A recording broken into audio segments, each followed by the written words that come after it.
But that one was the one, but it was for the wrong. It had the wrong result. Yeah. It made him a very, very dangerous man.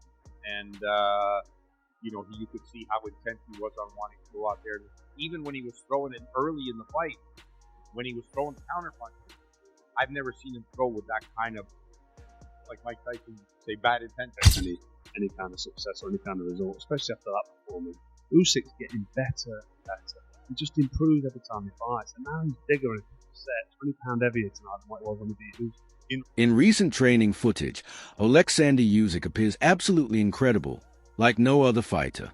His training methods are so unique and unconventional that they seem to sharpen his vision to an extraordinary level, almost as if he can anticipate every punch before it lands. His movements are controlled, focused, and nearly surreal. This rare approach to training is what makes him so elusive and difficult to break in the ring. Many had doubted his durability and questioned whether he could maintain dominance against younger, stronger heavyweights. Entering the rematch with Daniel Dubois under intense scrutiny, Usyk showed no hesitation and instead delivered a masterclass performance that silenced his critics. His timing, footwork, and composure were unmatched throughout the bout. As Russ Samba noted, Usyk came into the fight with something to prove, and he did exactly that. He controlled the pace, dismantled Dubois with precision, and reminded the world that his skills remain elite. This wasn't just a win.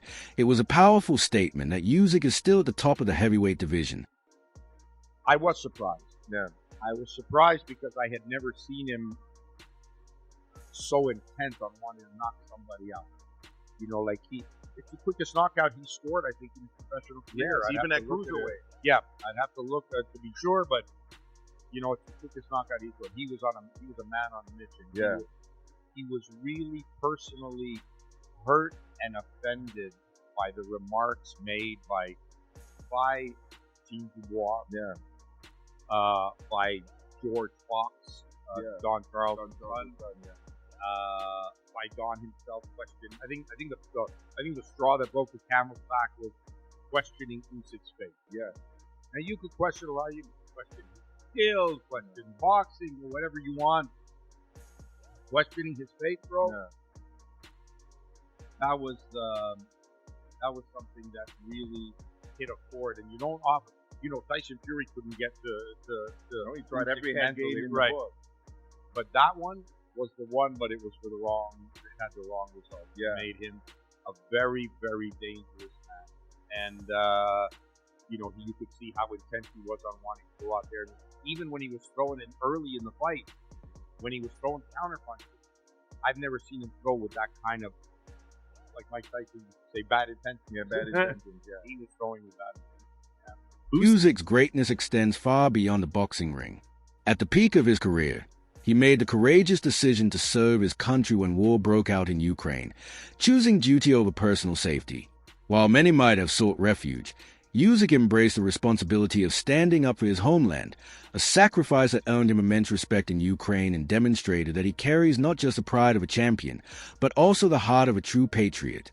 His journey from being overlooked by some British fighters and fans to becoming globally recognized as a once-in-a-generation talent speaks volumes.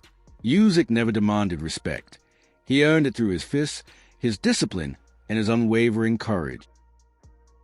Usyk's involvement in the war began when he enlisted in the Ukrainian Territorial Defense Forces after the Russian invasion. His decision to fight for Ukraine has had a profound impact on the country, making him a symbol of hope and resistance. Usyk's presence on the front lines has boosted the morale of the Ukrainian military and civilian population alike. So this man kept his heavyweight championship, continued to be heavyweight champion, no losses, nothing on his record, and still went and defended his country during war. Given that, you gotta give him the greatest heavyweight fighter of all time. His accolades inside the ring match it. And now that I find this out, that the man was in the front line, and they said that even after the Fury fight, he was keeping in contact with the soldiers, and he would, boosting the morale and boosting his countrymen and raising money for the war, regardless of whether abortion is going on or not, and who should be killing who, it don't matter. The man went to war.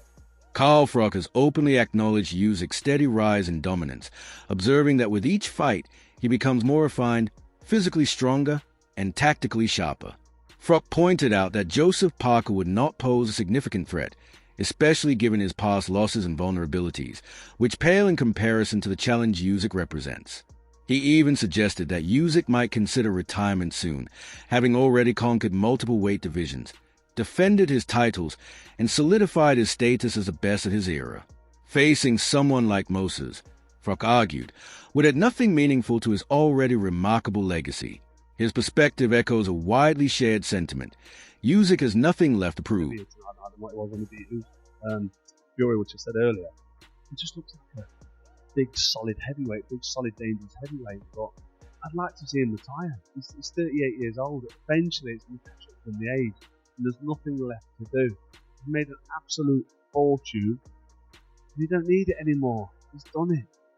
He's clocked it. He's completed it. It's like he's got the cheat code, and it's like he's not fair on everybody else. So I'd like to see Usyk retire.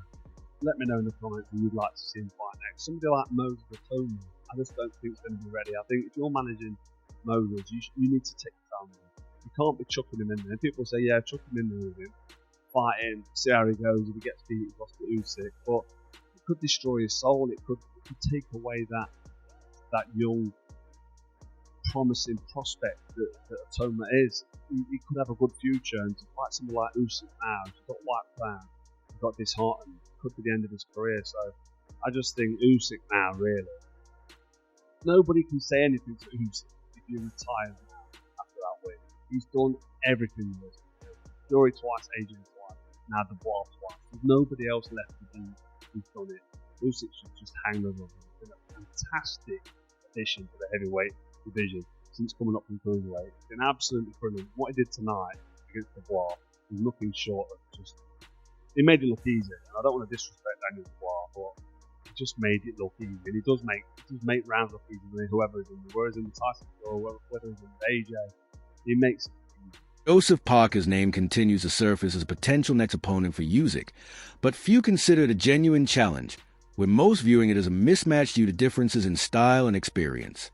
Oladipo offered an alternative suggestion, a rematch with Derek Chisora, not for competitive merit, but for entertainment value. Chisora is known for turning every fight into a spectacle with his rugged style, raw energy, and theatrical promotion. While such a bout might generate buzz, from a purely competitive standpoint, neither Parker nor Chisora appears capable of truly testing Usyk in his current form. I did say this the other day, and I don't know, sometimes I'm like, you know, when I was in the ring and I was interviewing Oleksandr Usyk, I was desperate. Because of my love for Joseph Parker, I was desperate for Joseph Parker. I know he got in the ring after, but I'm talking about on the zone. So whilst everyone's still in the stadium and everyone's still tuned in, I was desperate for him to kind of just jump in the ring. I was desperate for him to do it. Chisora was trying. So Chisora knows how to play the game. And as much as people are like, what's Chisora doing? Chisora's 12. Chisora won't get the fight. That's kind of what you've got to do. And I know people are like, well, 1 second, it's not like that. It's ranking. Well, it's not though, is it? Because, again, Oleksandr Usyk can vacate the belt. You can say no. You have to kind of do what Daniel Dubois did last time. Daniel Dubois, rightly or wrongly, got in the ring, pissed Usyk off. Usyk like, okay, we'll fight. Fuck it, this is what you're doing, dude. We'll fight. And I felt like there was a time where I wanted Joseph Parker to almost nudge me. And I'm telling you now, you know, we're kind of told not to give the mic. But let me see, I always hold him to the mic. I would have given Joseph Parker the mic. And I would like Joseph Parker because there's a mean side to Joseph Parker. I think everyone sees the friendly side. I've seen the mean side. And I wanted Joseph Parker to say, I want my shot. You've been ducking. All these things might not be true, but do it. Said it. The crowd would have been a bit wild, right? I think a lot of the crowd want Joseph Parker to get his shot. That's not what happened. And all of a sudden, you're seeing Jake Paul in the ring doing a face-up. You're seeing all these, and I'm like, where's Joseph Parker? Where are you, Joseph? It's not surprising that some have begun drawing comparisons between Usyk and Muhammad Ali. Though their fighting styles differ, the essence of greatness they embody feels strikingly similar. Both showcase a level of ring intelligence that transcends natural talent, using not just punches but rhythm, misdirection, and strategy to outwit their opponents. Usyk's ability to read a fight, adapt on the fly, and systematically dismantle his challenges mirrors the very qualities that made Ali a legend. The comparison isn't rooted in fame or legacy, but in a shared mastery of boxing as a true art form, highlighting just how deeply Usyk's presence is being felt in this era.